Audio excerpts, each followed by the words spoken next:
magalang, masunurin, halimbawa sa kampo, sumusunod sa 5Cs.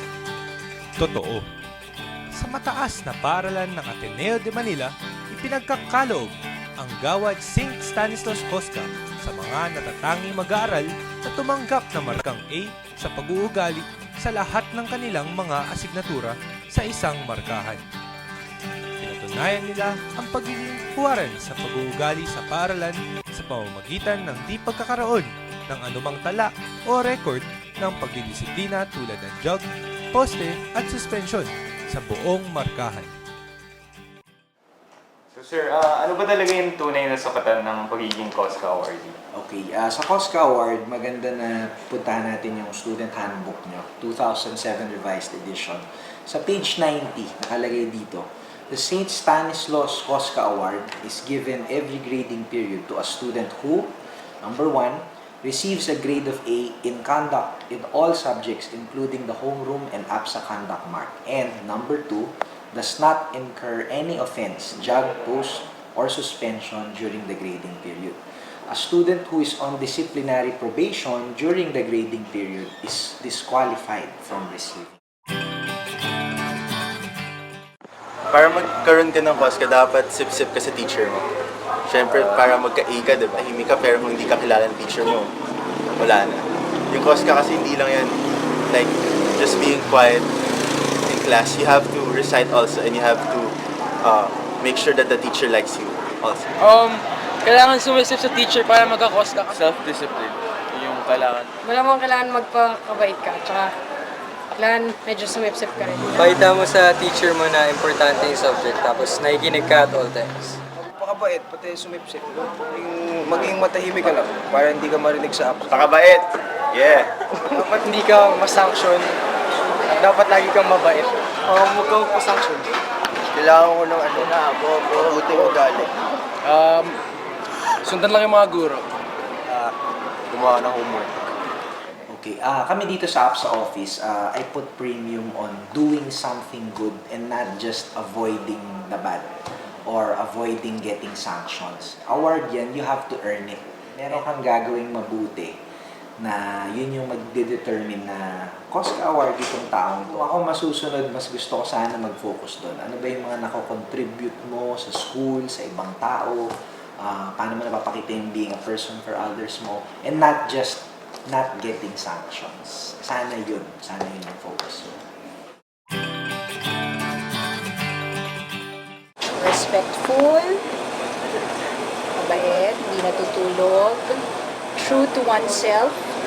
To be able to get an A, when you do extra. And when I say you act properly, it's not just being quiet or not misbehaving, but you should also be participating.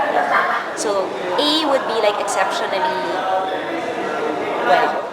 Okay, Cosca Award, para sa subject area, no? Kasi ang Cosca Award naman ay maraming saklaw.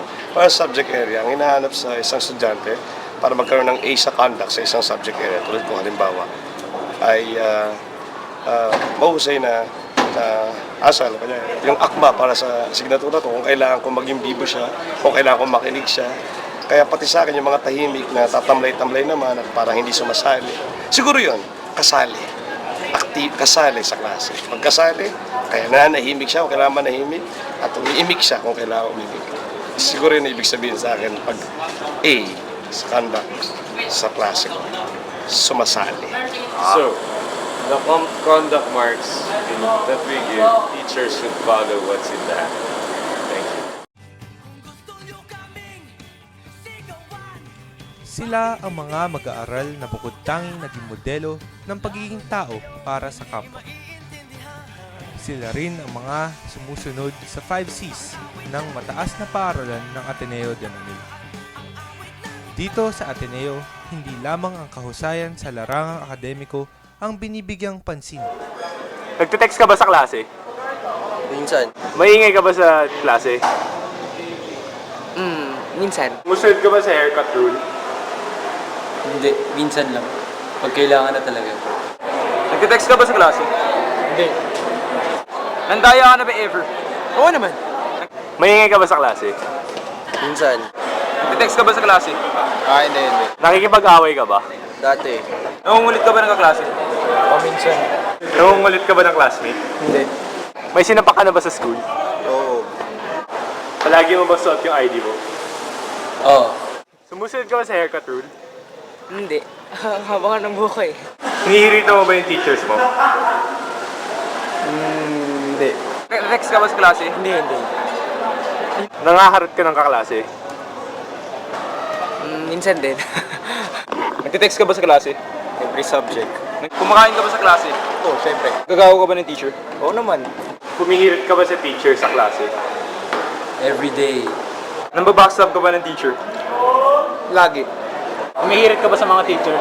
Paminsan. Nagtitext ka ba sa klase? Oo. Nagtitext ka ba tuwing class? Minsan. Nihirita mo ba yung teacher? Oo. Maingay ka ba sa klase? Minsan. Kumakain ka ba tuwing class? Minsan. Nagnanakaw ka ba na ballpen? Calculator lang. Sa tingin ko, mahirap sagutin yung kung karapat dapat kasi parang hinusgahan na yung pagkatao niya eh. Na ayokong malagay sa posisyon na sasabihin ko, ito nakatanggap ng COSCA pero hindi karapat dapat kasi ano siya, ayoko ng ganun. Pero masasabi ko na para makamit ang COSCA award, it also took a lot of effort on the person's part kasi mahirap pa rin, no? Alam ko na kahit papaano nag-effort tong taong ko and he deserved that award. Karapat dapat, more or less merong teacher na nagbina sa conduct mark niya siguro man lang o nabigyan man lang siya ng isang jug for one grading period para masabi mong hindi karapat dapat. Mahirap maka-COSCA award. So pag nakatanggap ka nun, I think that's an accomplishment in itself. And that's also proven by some students never getting COSCA awards sa buong high school stay nila. May mga iba mas madali pa sa kanila mag-honor na academics kaysa sa mag-COSCA award. Gusto nyo kaming sigawan, bakit hindi nyo subukan? COSCA awardee ka ba? Oo. COSCA awardee ka ba? Oo naman. COSCA awardee ka? Oo. Naka-COSCA ka na ba? Oo, syempre. COSCA awardee ka ba? Oo. Naka-COSCA ka na ba? Oo. Nagka-COSCA ka na ba? Oo. COSCA awardee ka ba? Oo. Nagka-COSCA ka na ba? Oo. Ang COSCA ay hindi lamang dapat sa loob ng classroom. Madali pare mapagbigyan ng COSCA. Halimbawa, huwag ka lang umimik, huwag ka lang maggulo sa loob ng classroom, pero pwede ka na mapagkamalang A sa conduct. Pero, is that really you? Is that really the right thing?